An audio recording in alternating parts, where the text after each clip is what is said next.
So I want to welcome you all to our Sacred Inclusion event, Catalyzing the Change with Shariff Abdullah, some of whom you know. And I am going to just lead us in a very brief attunement. And Ian, if other people come in, please let them in. Then I'll introduce Shariff, and then we'll get started. So if you would like to do so, please close your eyes. Allow yourself to get centered. And just take a brief scan from the top of your head to the bottom of your feet. Notice what's going on there. If there's any tension or blockage or anything, just notice that it's there. You don't need to do anything about it, just notice it. Same thing with your thoughts. Notice what sort of thoughts you have coming to this event today. Just allow them to be okay. And the same thing with your feelings. Just notice what feelings you come into this event today with. Welcome them, befriend them. Just take a moment and think about any people that you would like to be here who aren't here for whatever reason, and just to sort of invite them in spirit and let them know that you're going to be listening for them. And just take another deep breath, and on your exhalation, let your eyes come open in a sort of unfocused way, and just make very quick eye contact with everybody on the screen.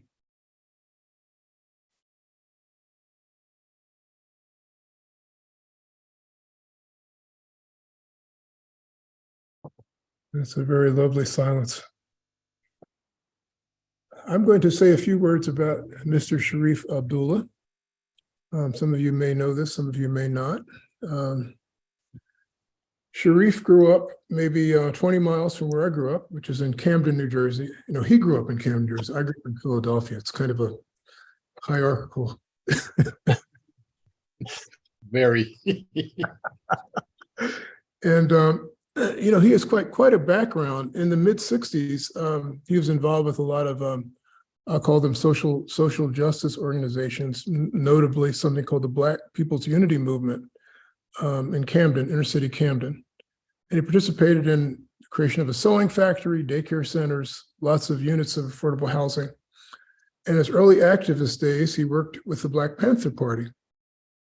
Later, he got a BA in psychology from Clark University and became a successful lawyer, teaching clients from ranging from indigent people to successful business people. And at some point, he became disillusioned with the adversarial process of social change. And after that, he founded a thing called Commonway.org, and has chosen a path to social change, which he calls positive, inclusive, spiritual, and honored the dignity of all beings. So welcome, Shariff, the floor is yours. Thank you. It's interesting you say that, because so I was taking the, I was in Baton Rouge all the way up until last night. And when I was taking the lift from the airport to the hotel, the woman who picked me up was saying, "You got to be careful. You got to be careful. You got to be careful downtown. It's dangerous." And I'm like, if it's more dangerous than Camden, I'm going to need an armed guard, you know. And so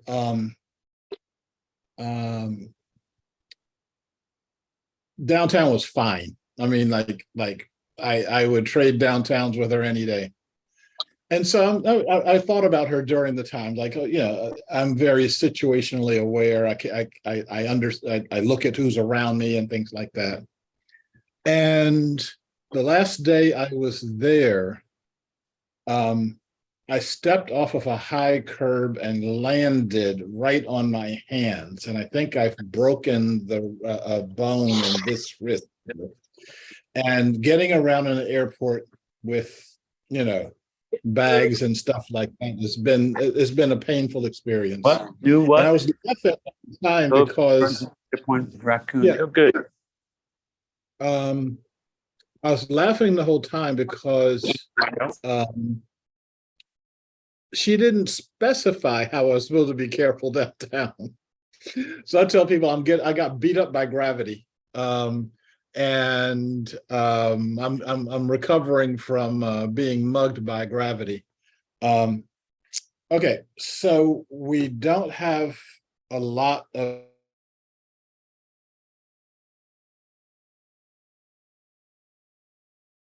Sorry about that. yeah. We don't have a lot of time together, and I want to optimize our time together.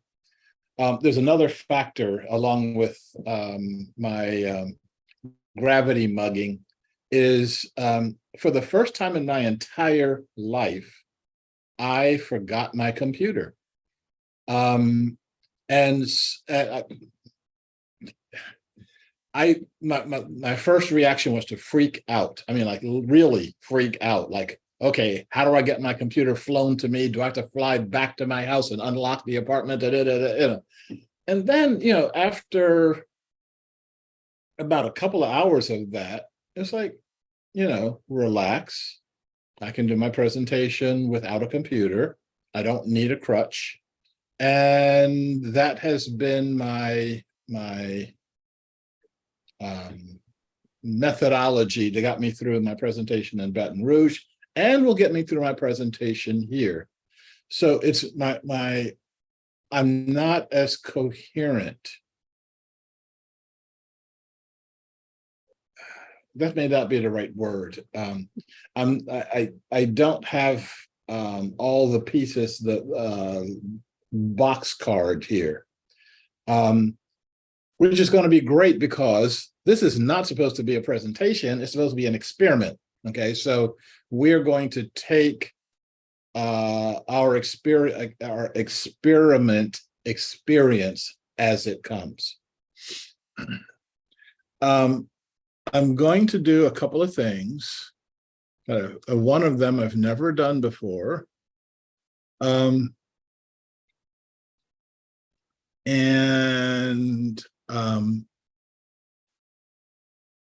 those of you who know me, I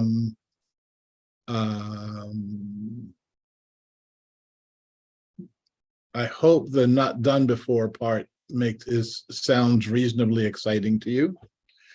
I'm going to spend about 5 minutes setting up a context for us. Some of you already know this context. I'm then going to spend exactly 8 minutes giving you my entire new book. I hope you're going to be listening fast. I've not ever gone through this outline of the book before, so you're my test audience. If I see you throwing rotten tomatoes at the screen, I'll know something is wrong. Or I'll just ask Ian to just dump you from the call. I've never done a thing like that before. Oh, no, only once. So let me talk about a little bit about the context for what we're doing. Let me and just pause you for 1 second, Shariff. I put Sure. everybody on mute. So if you have something you want to say, just raise your hand or do something. And I just wanted to let people know if they can't talk, that's why. Yeah. As I tell folks, you're welcome to raise your digital hand via Zoom, or you can wave your meat hand around and I'll probably see that. So one or the other, digital or meat works here. Yeah, so those of you who have been with me for a while have probably done my 2-hour presentation on the 12 global challenges. These are the 12 things that every human being on the planet is dealing with in one direction or another, one degree or another. Just going around the circle real quick, if you can't read it, it's water, food, and energy.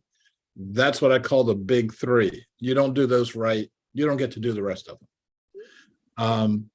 Next comes health and health issues, politics and governance issues, economics, education, habitat, ecology, media, and spiritual cultural issues.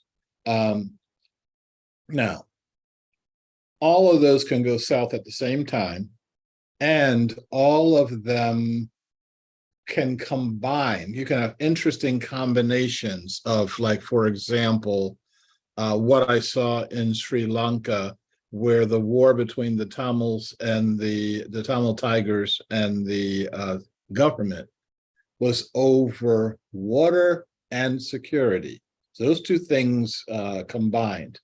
The soldiers would clash, and when the Tamil Tigers won the clash, they would take this valve and turn it so that the Tamil farmers would get water. And then the government would come in and they'd shoot the place up, and the Tamil Tigers would retreat, and they just turn the valve this way, and then all the Sinhalese farmers get water. And I'm like, there's a water war going on, and none of the Western media talked about it. It wasn't important because Westerners weren't involved. Anyway, so this is our children's default future. If we're not trying to fix this stuff, we're perpetuating it. So as we're collapsing, as we're doing the societal collapse, we have these common collapse elements. In the middle of a collapse, people take self-serving actions. People try to actually profit from the collapse. And by doing that, they make the collapse worse. We disrespect each other and each other's cultures. And like I said, with that water war, instead of trying to help each other, it's like, no, how do I seize the advantage for my group? Having bad theories on how the world works makes everything worse. A guy was telling me that one of the biggest problems in the world was Islam, that, you know, those Muslims want to kill everybody, and they're, you know, and I'm like, I'm sure there's a few that want to do that, but I'm also sure that there's a few on every other cultural group that does the same thing. He didn't want to hear any of that. Willful ignorance, like, I don't know and I don't want to know. I don't want to hear about this, makes everything worse. Most of our politicians, most of our leaders are trying to manage the collapse, not end it. Here in Portland, we're trying to manage homelessness, not end homelessness. We have fragmented thinking, that where the attempts to fix one of those circles makes all the other ones worse. Blaming, name calling, finger pointing, these are all the things that are going on for us right now. And so our challenge is, as we're moving forward or further backwards, how do we handle this? How do we deal with this? It seems like a lifetime ago, but yesterday in the airport in Dallas-Fort Worth, as we're waiting to get the flight to Portland, I started talking to this guy, and he was looking for a place to go in the world, a place to travel in the world. And he was talking all these, you know, kind of the top 10 list, you know, and I kept asking him, what are you going to do when you get to Portugal? What are you going to do when you get to Ecuador? What are you going to do when you get to such and such? And the answer is, oh, just live my life, kind of take a zip line every once in a while, walk through the jungle, And it's like, is that what you're here for? Is that the purpose of your being here?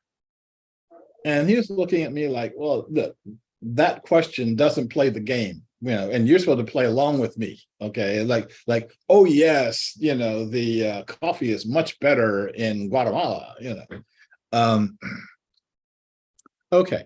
So what I'm about to do is set a timer and see if I can do the thing that I said that I was going to do, which is deliver my book in 8 minutes or less.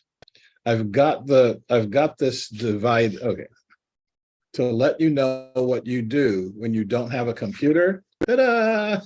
So I'll be reading real paper and with real notes on it. And I'm going to go through the sections of I'm going to be going through the sections of the book. And if I hit 8 and I haven't done the whole thing, that means I don't know what I'm talking about. Okay. And I got to go back to the book. So here we go. The first part of the book talks about metamorphosis, and that metamorphosis is a complete change of one being to another being.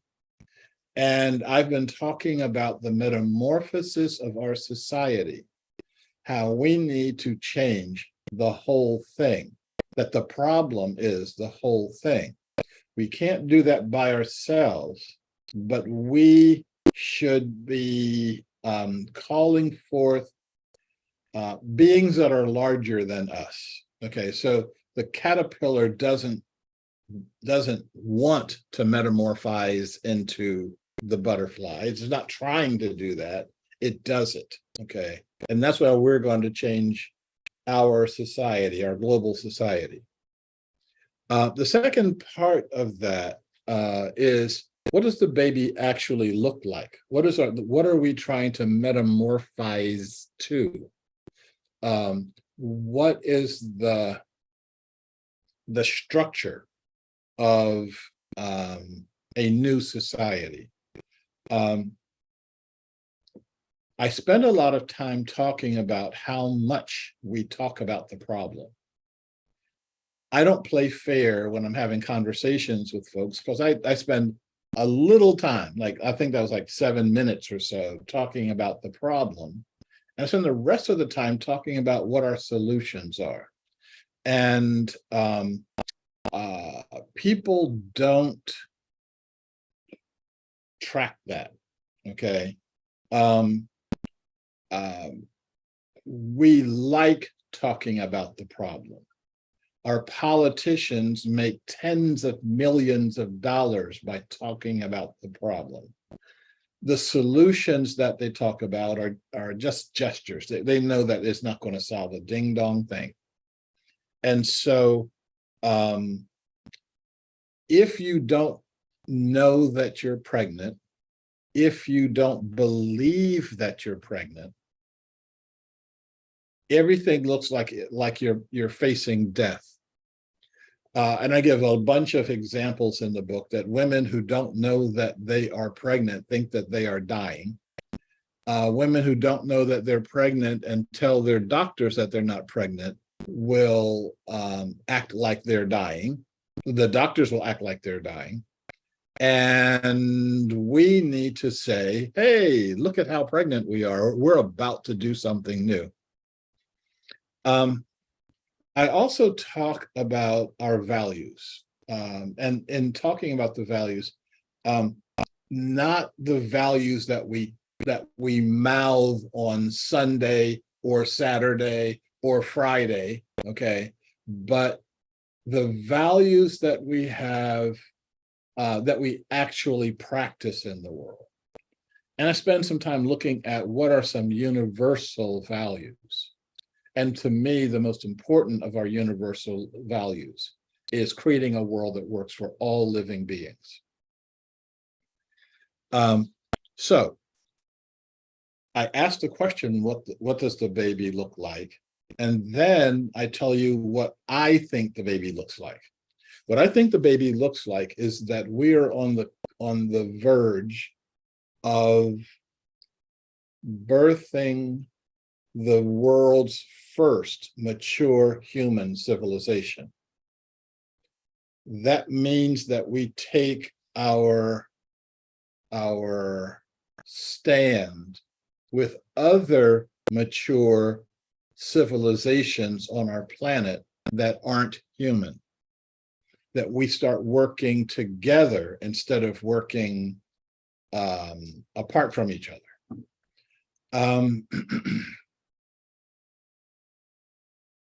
And since I'm on a roll, I'm not going to say, I wanted to say more about that, but I'm not. And what that mature human civilization looks like, remember, in metamorphosis, nothing of the prior being carries over into the new being. Yeah, look at all the things that a caterpillar has to dump in order for it to become a butterfly. Legs, skin, digestive system, eyes. I mean, just there's nothing left except the essence of what this being is. When we develop a mature human civilization, it will look like nothing that we are about here. And that will be good. In order to live that reality, live those values, we've got to look at three things. Are we committed to creating a world that works for all, or are we committed to making a world that works for me? Do we hold life to be sacred? And I can tell you right now, whether they go to church or not, the folks in the Brazilian rainforest who are cutting out our lungs don't. And it's time that we do. And the ultimate question is, can we become colony humans? And what I mean by that is, when you look at how ants, or any colony being, ants, termites, bees, etc., they all work really, really hard, and they're all working for the common good. They're all working really, really hard, but one ant can't tell another ant what to do. They do it because there's an internal drive, not an external one. That our future on this planet lies in all of us working together for the common good of all humans and for the common good of all beings on this planet and other planets if we have any out there. So got to take care of home turf first. All this is leading to something I call the nation of Gaia, that we can become a nation that has common purpose, common consciousness, common governance, common ownership, a common way of looking at the world. So there are 5 elements to the nation of Gaia, 5 key elements. It's non-geographic, it's non-exclusive, it's non-violent, it's non-religious, and it's non-profit. My whole sheet, and I had 4 seconds left. Okay, so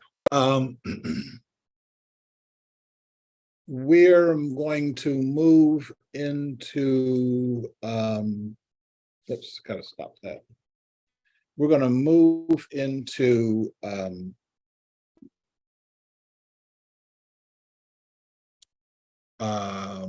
a new way of thinking, and then an exercise around that new way of thinking. But before then, I was looking out, does anybody have a question? And Jenna, I'm so surprised that you have a question. But before I get to the question, I am going to do something. I'm going to run back there and run to the bathroom. I had 2 cups of this before I came, before I got on the call, and not Shariff, timed it's, really well. it's really quick. I was just wondering if you would review the 4 common elements of Nation of Gaia: purpose, conscious, and 5, non-geographic, non-exclusive. no, the Nation of Gaia. You said common purpose, common conscience. I'll be right back. Okay.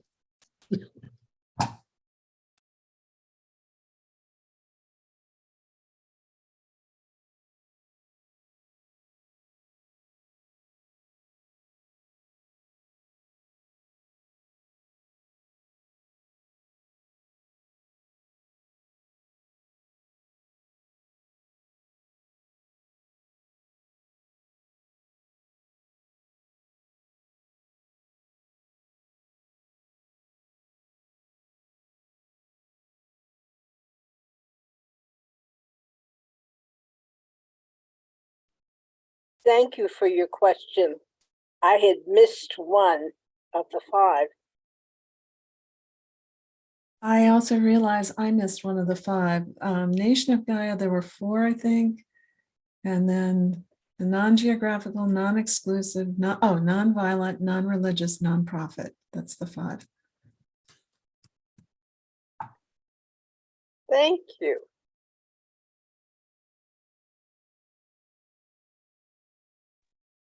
So did y'all figure that out, or? So what I said was common purpose, common consciousness, common governance, and common ownership. And I'm trying to figure, I've been working on the ownership piece. Why? Okay, and if I do that, then I'm going in further into explanation on this. And if I do that, then you won't have to buy the book. So I will stop there. Lorna. Sorry, can you just kind of clarify for me, Shariff, the relationship between common purpose, common consciousness, etc., and non-profit, non-exclusionary, non-geographic? I'm not getting that relationship. Thanks.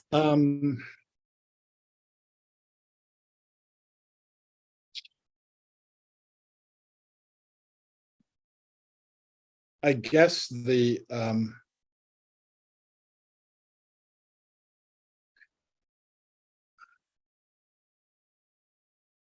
clearest way to talk about that is the 4 elements is kind of like the underlying or foundational consciousness behind the Nation of Gaia. It's what we should be doing, whether you call it Nation of Gaia or anything else. But in terms of the nation of looking at this as a nation, I am talking about literally having a group of beings that you relate to and that you give your allegiance to. Well, what are the factors there? Do you have to wear a red T-shirt to every meeting? That'd be great. Do you have to give all your money to the Shariff Abdullah Foundation for collecting money? I don't think so.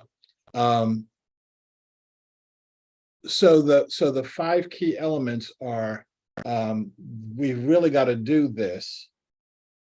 But I don't think we need to do much more than that. And so we may want to call the 5 key elements 5 key behaviors. Okay. I'm going to act in a nonviolent way. I'm going to act in a non-geographic way. The Brazilian rainforest as the lungs of the world.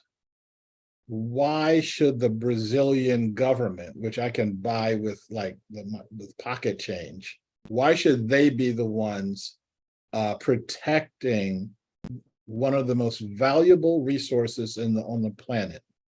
All of us have to protect it. And if they're not protecting it, we've got to protect it for all of us and not worry about, oh, this is my geography and this is your geography. So that's that. So these are the behaviors that we would be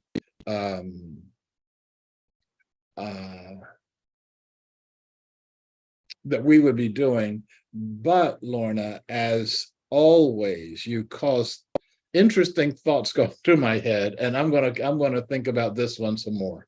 Okay. Any other thoughts, opinions, comments, etc.? Okay, so let's move on to this notion of consciousness. As Angelo said, I have a degree in psychology, which even as I was earning it, I thought was relatively worthless. There are a whole bunch of interesting theories that we call psychology, but it doesn't get to the root that I've always been looking at, which is how do we connect across all of the barriers that keep us from connecting with each other? How do we connect with all other human beings? And we know that we have had a very, very bad experience in doing that in our history. But then how do we also connect with all other beings, including beings that were that are not like human beings? I remember when COVID was prevalent, I was saying, instead of trying to kill this thing, instead of trying to be afraid of this thing, instead of us trying to protect ourselves from this thing, why don't we talk to it? Why don't we say, number one, you have a right to be on this planet like any other being. But number two, we'd really appreciate it if you would modify yourself so that you're not killing us. I couldn't, even among people who call themselves New Thought, New Age, etc., I could not get that conversation going. One of the things I find when we're talking about New Thought, New Age, woke people, whatever, is as soon as they get threatened, even a little bit, they revert all the way back to all their old thinking. We have to decide not to do that. So, Did you ask shamans? say again? Did you ask shamans? Oh, no, I'm talking about my culture / our culture. Shamans are already on it. I mean, they were, I mean, when you talk to people who are in other parts of the world, they were a lot less involved from a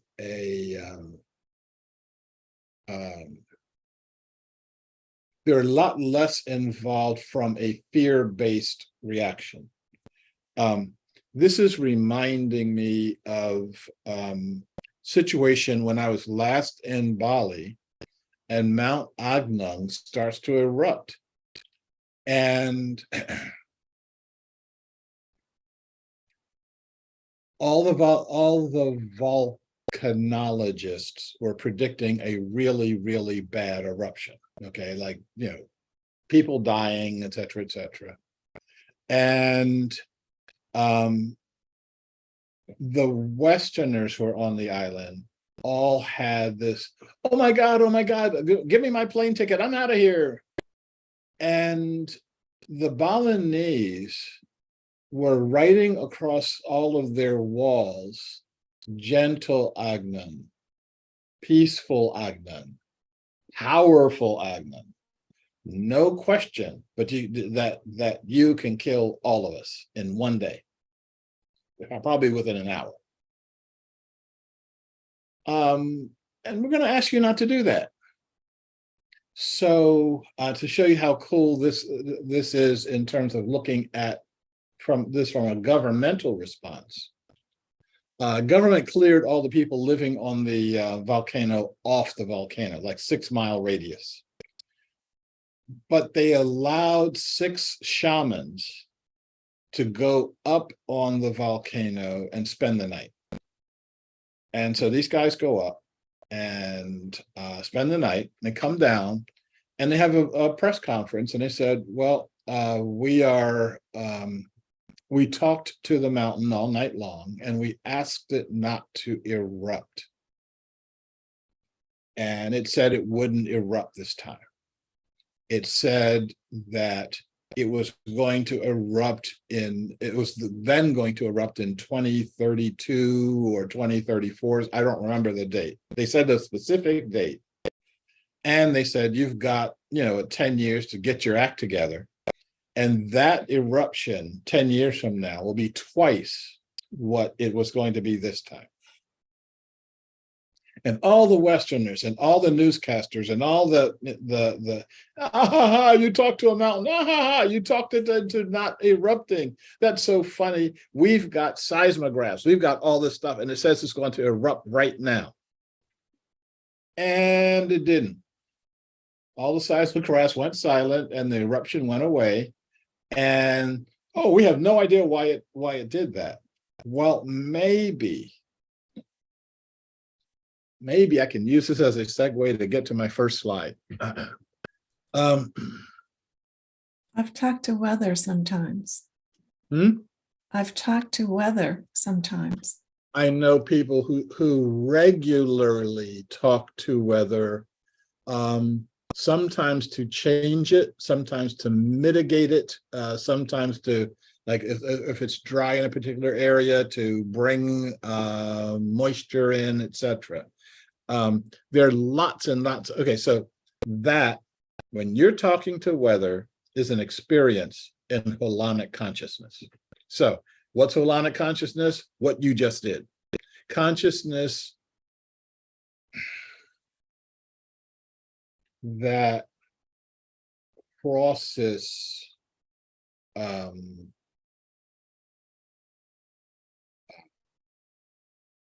beings, crosses species, crosses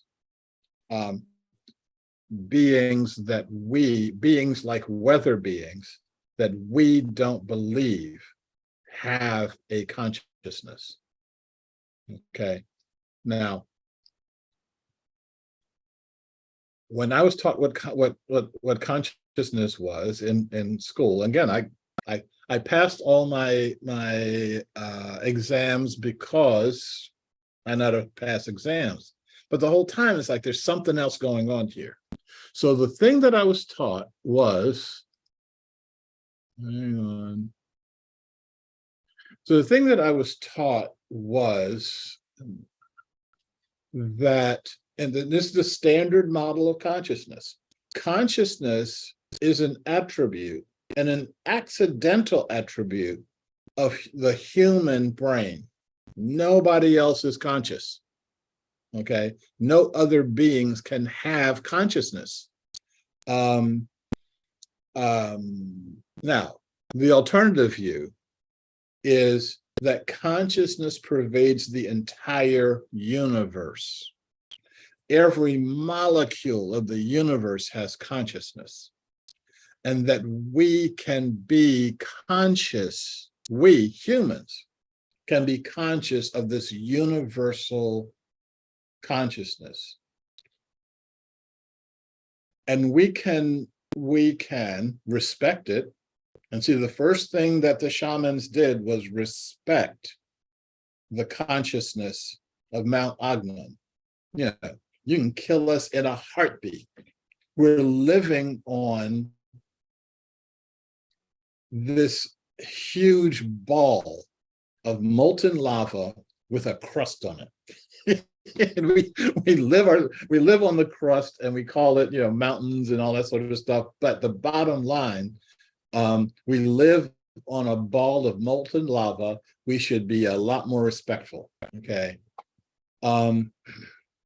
So right now, I want us to do our first exercise.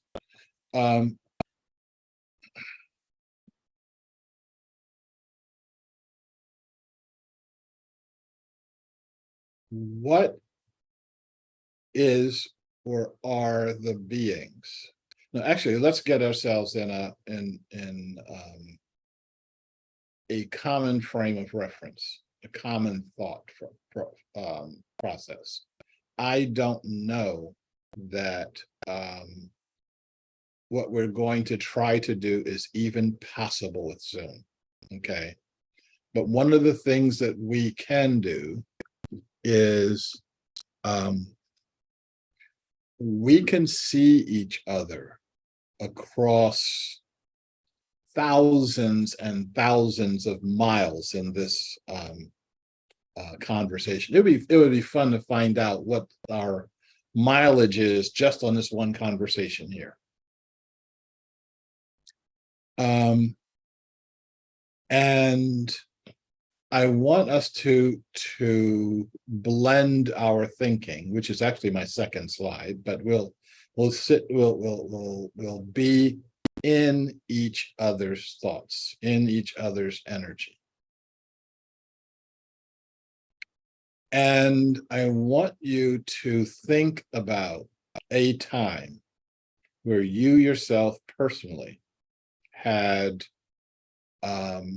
communication, conscious communication with a being that was not a human being.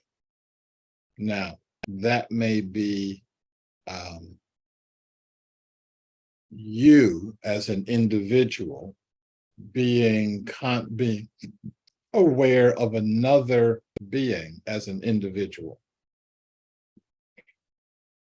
It may be you as a group of people having a conversation with another group of people, a group of beings. And let's just sit in there for a second. Now you can close your eyes or you can keep them open. This connection I'm talking about is not a head connection. It's head and heart, and could be mainly heart.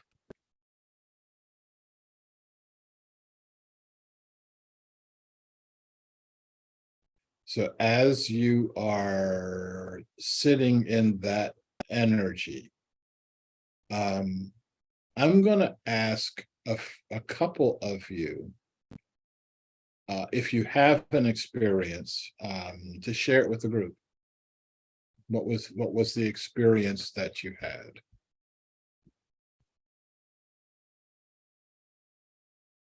And if you have a particular experience in mind, if you can wave your digits around, that would be good. And if you want to sit there and be shy and coy, I can call on somebody.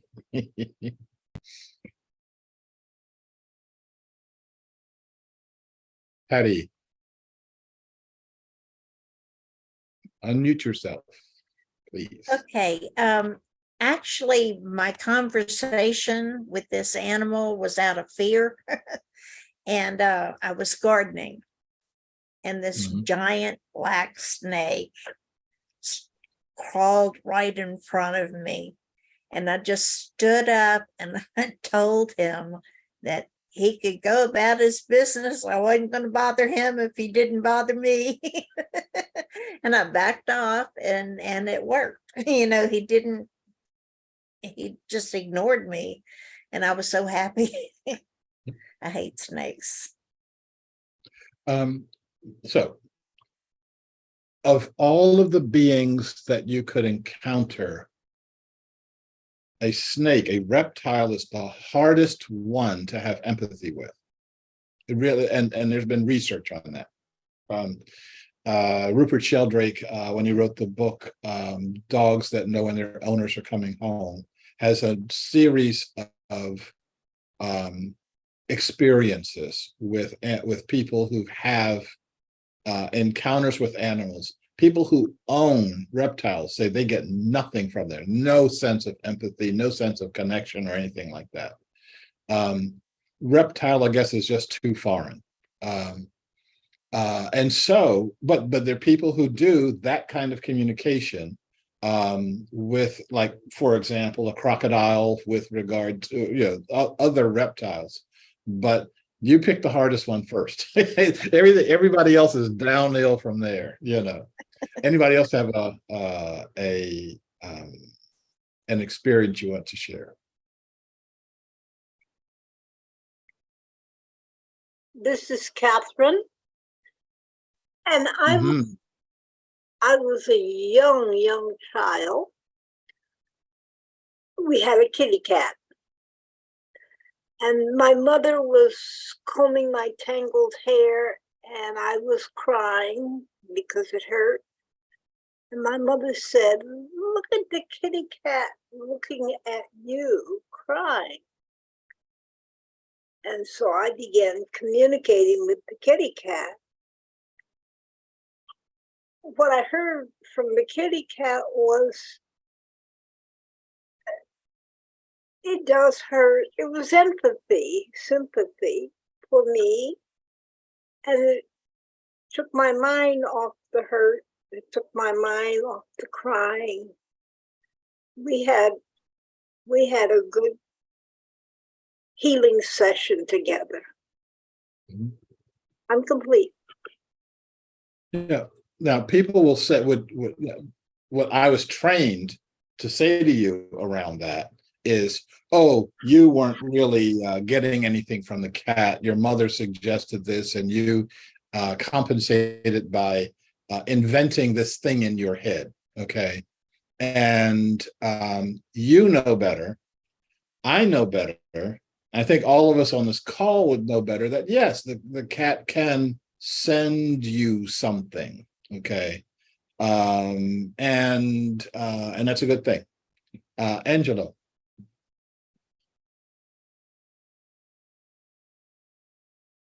I'm going to talk about two very quickly. One is my golden retriever. Whenever she wants to go to the bathroom, she will come up to me and basically let me know, you know, just like put his head around and just almost like lead me, you know, to the door, because she got to go. The other one was when several years ago, when my, you know, we had two cats, and this cat, Tiger, she literally had the so-called 9 lives. And the last time when she had a stroke, that cat waited until I got up in the morning, so she could sort of like sit on my lap and die, basically. So those are my two. Okay. Yeah. Okay, so I got another one then. I started smiling when you talked about going to the bathroom, because I was in Uganda some years ago, and I was fascinated by the fact that Ugandan children are apparently born potty trained.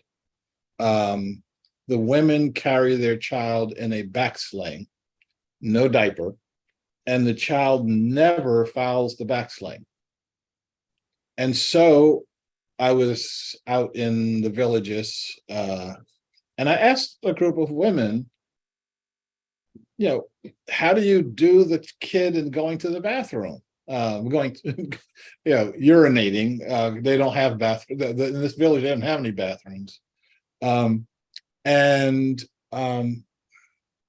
she said, when they have to go to the bathroom, you pull them out of the back sling. And if they have to do number one, you hold them this way over the bushes. And if you have to do number two, you turn them around and they'll do that way over the bushes, shake them off and throw them back in the back sling.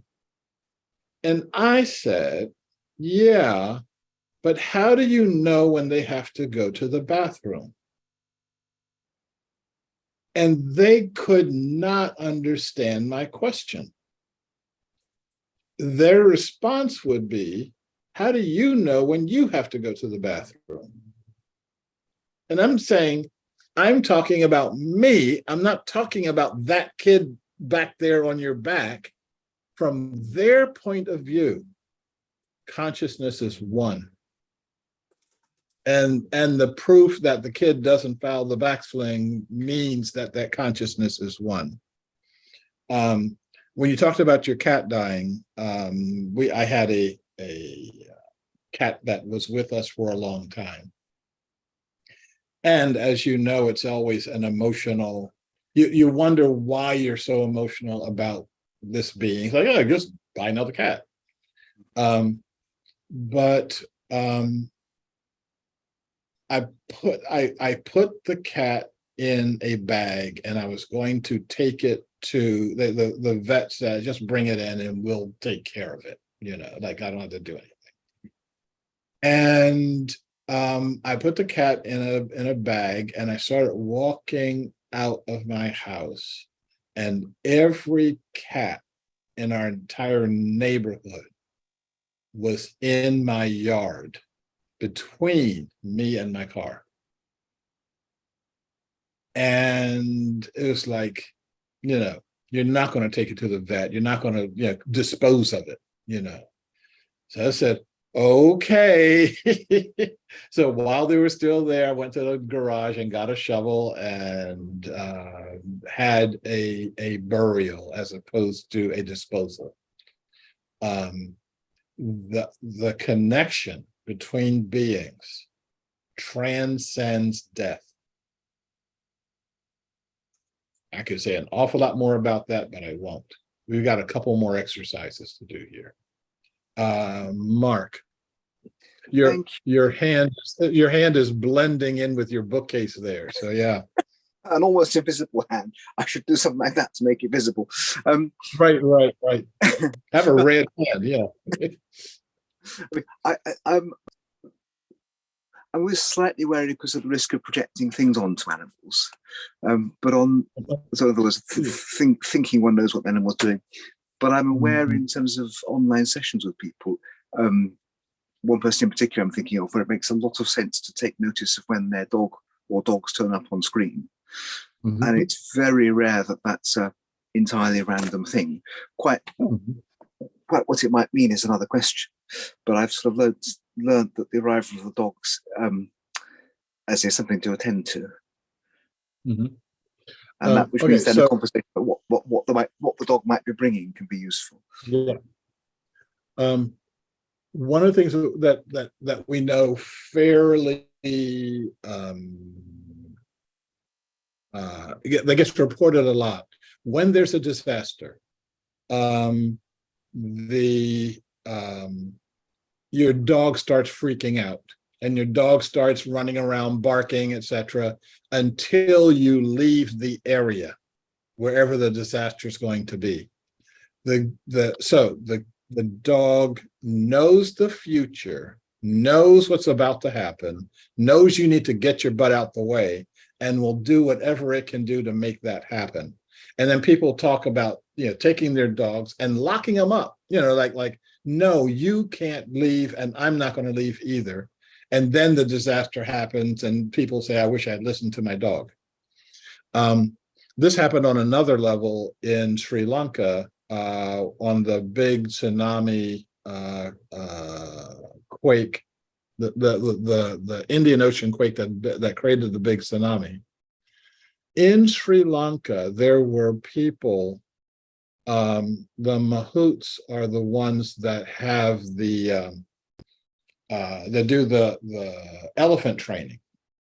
And they chain the elephants up at an early age. And so by the time when they become adults, the elephant can snap the chain whenever it wants to, but it doesn't do that because they're trained. When the tsunami, before the tsunami came, like minutes before the tsunami,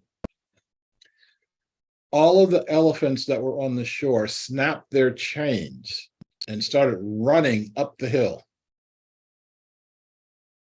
The humans didn't know what was going on, but they knew something was going on, and we're going to follow those elephants. So they start not chasing after the elephants, they started running up the hill also.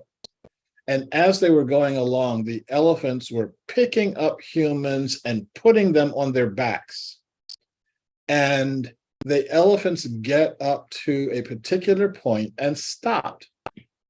And all the humans, the ones that ran up or the ones on the back, so it's like, what is this all about? Why am I up here? What is this going on? And 5 minutes later, the wave comes in. The first wave comes in. And the elephants ran to the point where the wave stopped. And this is a kind of knowing. And I talk about it in the new book. I said that I was going to give you the whole book, but I didn't do the 3 appendices to the book. But this is part of what I call global knowing, okay? And global knowing is, you have the ability to know past, present, and future. But as I say in the book, we don't have that ability unless we start combining our thinking into a holonic whole. As an individual, I don't have that ability. And Angelo, is that your hand still up, or is this a new hand? Okay. Okay, so are we ready to move on? Yes. Okay. So another thing that is standard in consciousness, and we act like it's standard in consciousness, is that when I talk about I begin and I end with my brain. How many science fiction movies have you seen where people have been reduced to a brain in a jar? The brain, and has 2 eyeballs coming out, and that's all you need, okay? The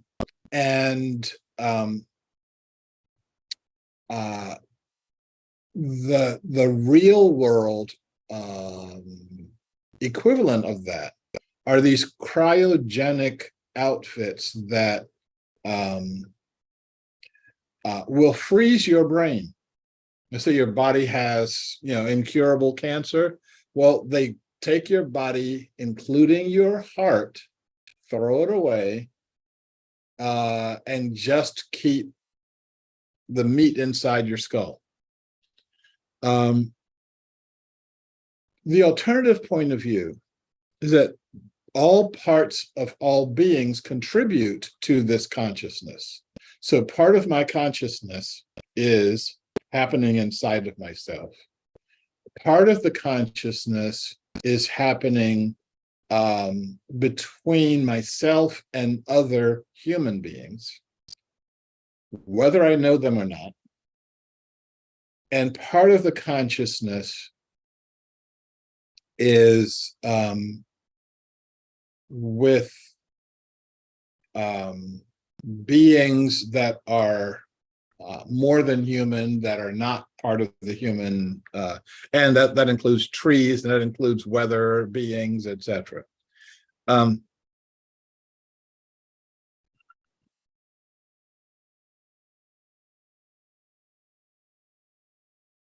So we are going to do our second exercise.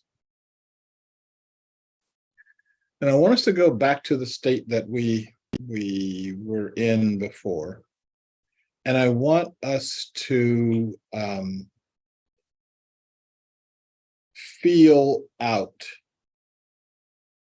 And I want us to feel if there are parts of our consciousness that this consciousness is made up of more than what's happened, what my experiences that are being stored in my skull.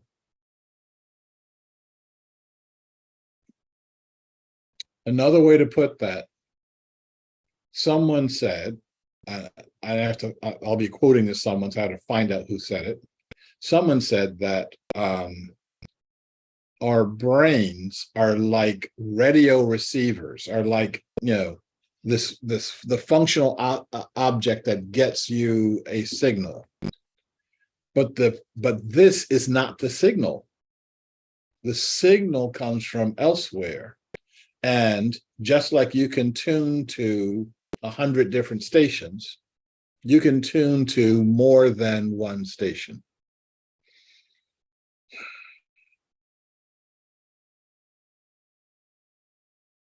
So I want us to try to read our more than my own sensory experience here. I'm trying to get us to recognize the more-ness. And I keep indicating my heart because a lot of that more-ness comes to you through your heart. So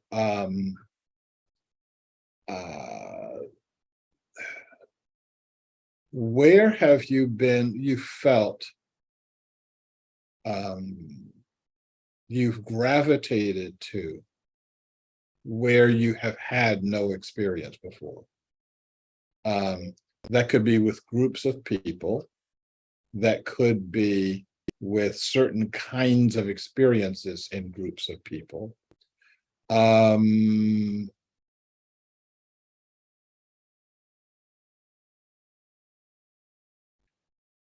Does this resonate with anyone here? And if it does, if you can show your hand and give me a sense of that.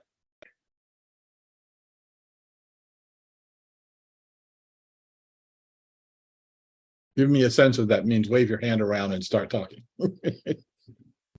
Can you give us a little more? So I think you're asking us beyond, say, an animal or a pet. Correct.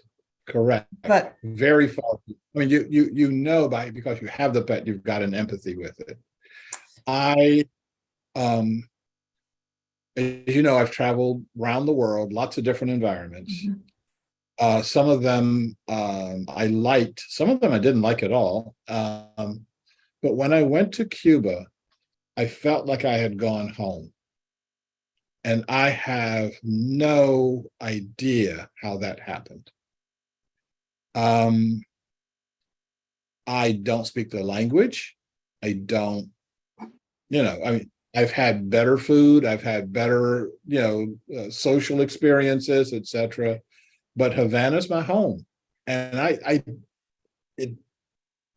accept that there's nothing that makes me see it that way, other than the fact that it is. Okay.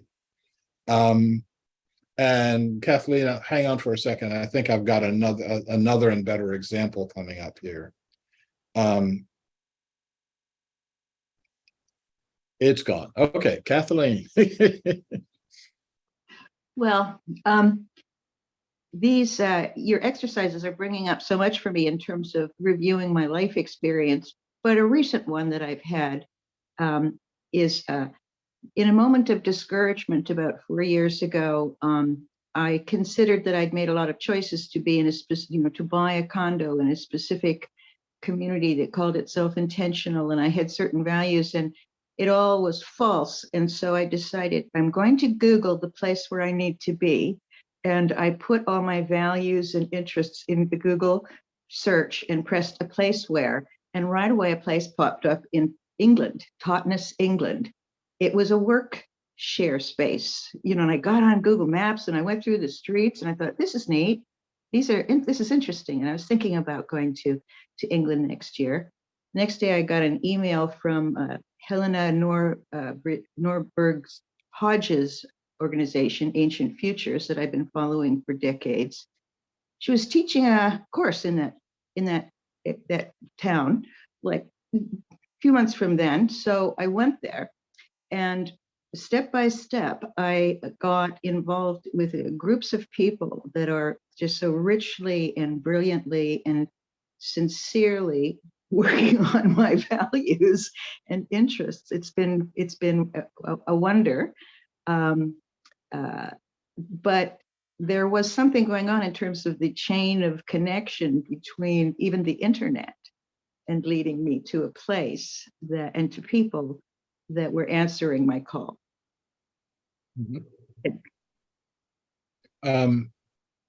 That's definitely what I'm talking about. And when you mention the internet, I'm thinking about devices. I'm thinking about, we're talking on a device right now. And I struggle with whether or not these electronic devices that get stamped out in a factory in Malaysia somewhere have consciousness. Do I impute consciousness to that being, to my computer, to my I'm working on that, okay? But in terms of those people calling you, I was called to Ladakh. That's in northern India, southern China. I didn't want to go. I looked at a Google Earth. This looks like going to the moon. And no part of it is my environment. No part of it is I'm not going there because I like it.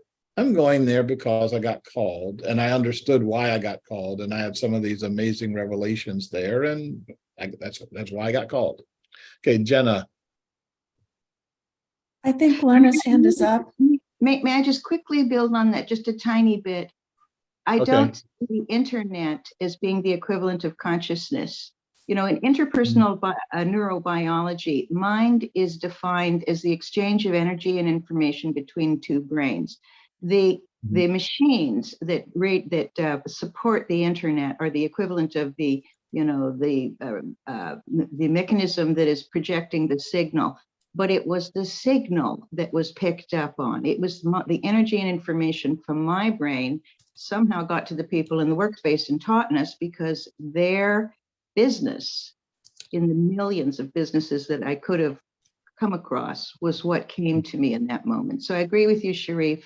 And to enlighten people, the organization I mentioned, the woman I mentioned, her book is Lessons from Ladakh. And that's the connection.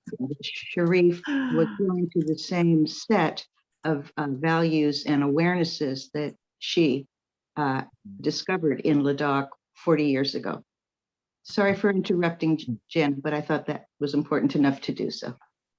Check. No worries. And I want to think say, Lorna's I hand want to was give you a up. time signal, Shariff. We have about Say 15 minutes.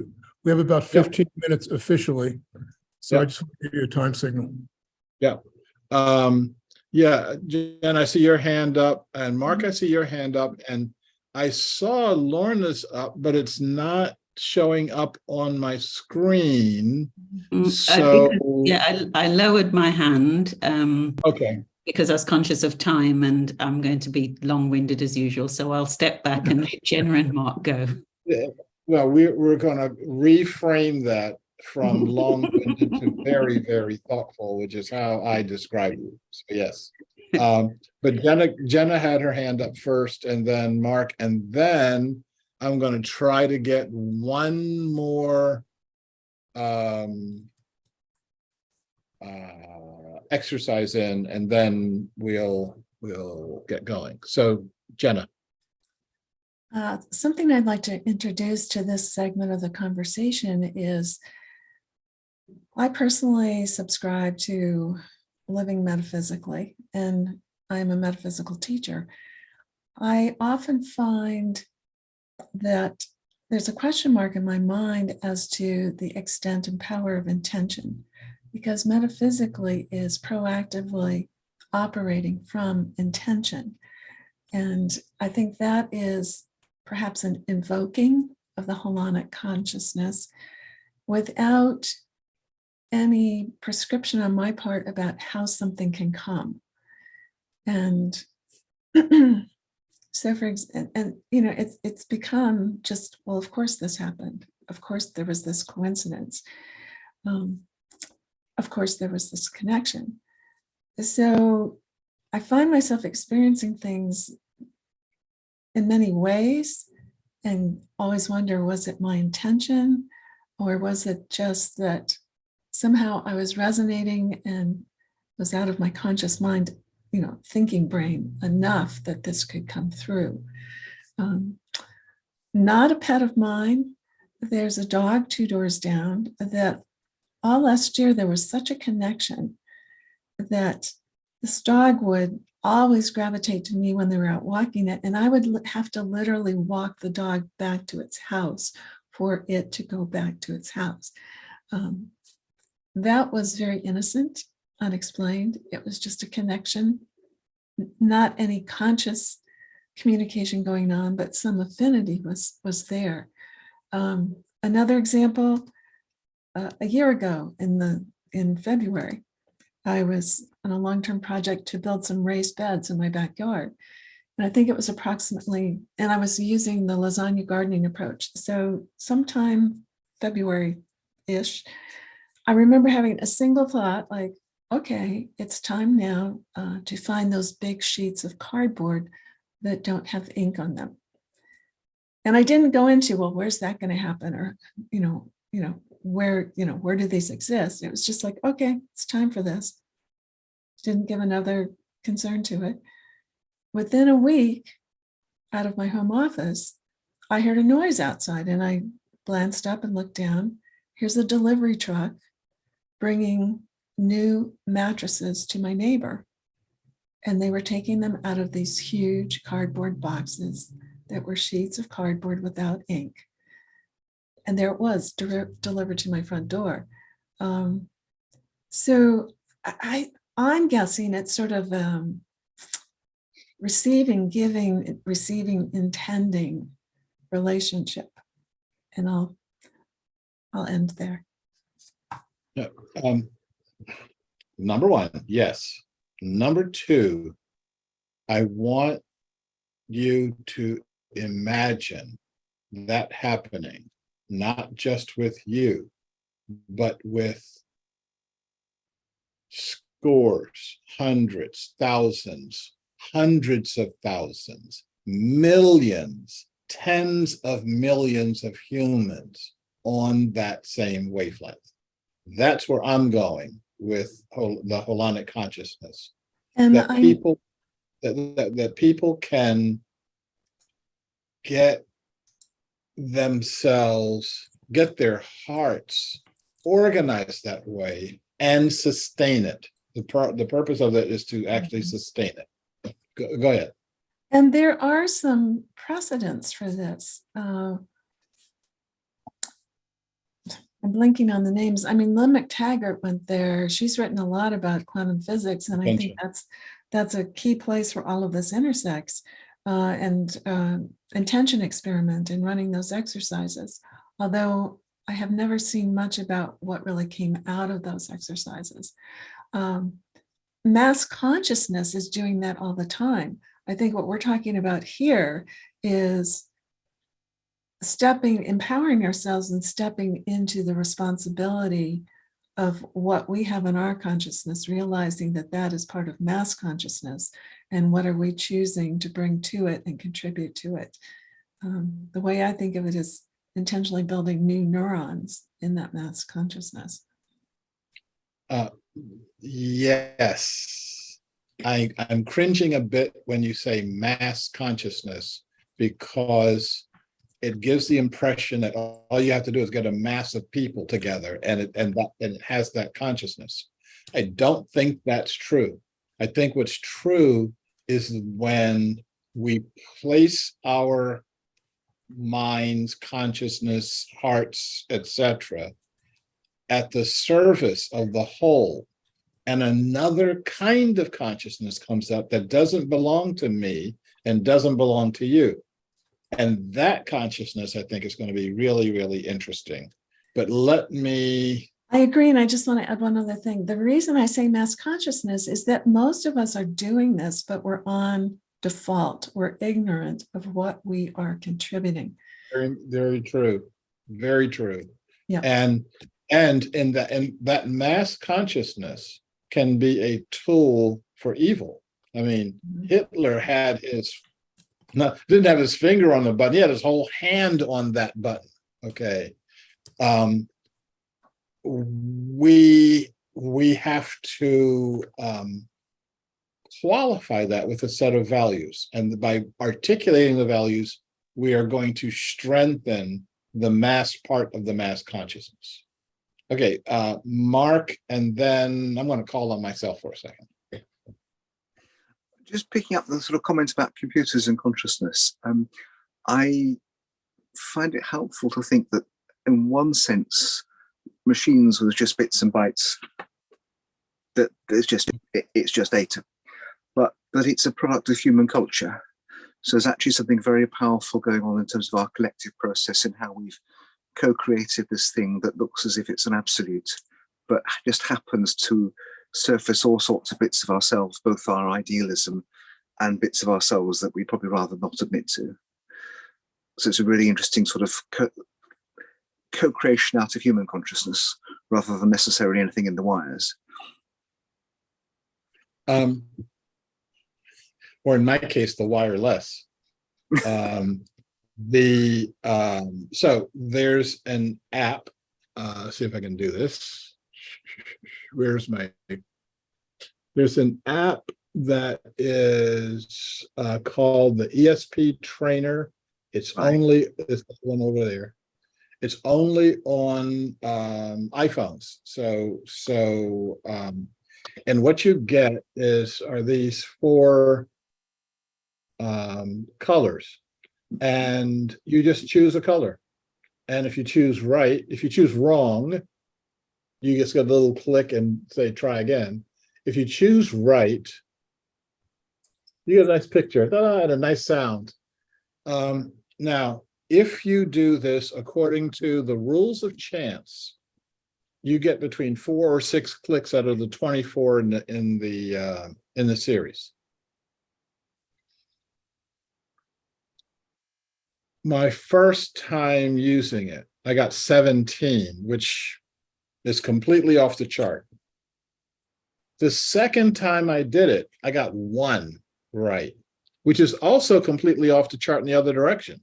Okay, so it's telling me from the very beginning that it's not random. I can do it randomly. I can close my eyes and just go, and I'll probably come up with 5 or 6.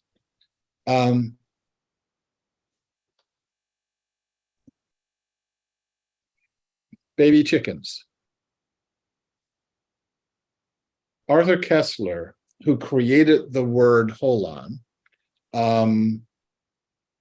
had an experiment. He created a random number generator, which generated a random number. If the coin flip is truly random, you flip it and you're going to be either heads or tails either time, all the time, and it stays that way for the longest time. So he had to generate 10,000 numbers. You get 5,000 even numbers, 5,000 odd numbers. You hook it up to a heat lamp, but don't turn the heat lamp on. Run it through another 10,000 numbers. You get 5,000 even numbers, 5,000 odd numbers. You use the random number generator to turn on the heat lamp if it's an even number, turn it off if it's an odd number, run it through another 10,000 numbers, the lamp is on half the time. The lamp is off half the time. And a classical psychologist would understand that. A classical physicist would understand that. You take a tray of baby chickens and you put it in front of the heat lamp and run it through 10,000 numbers, and the heat lamp stays on, way outside the realm of chance.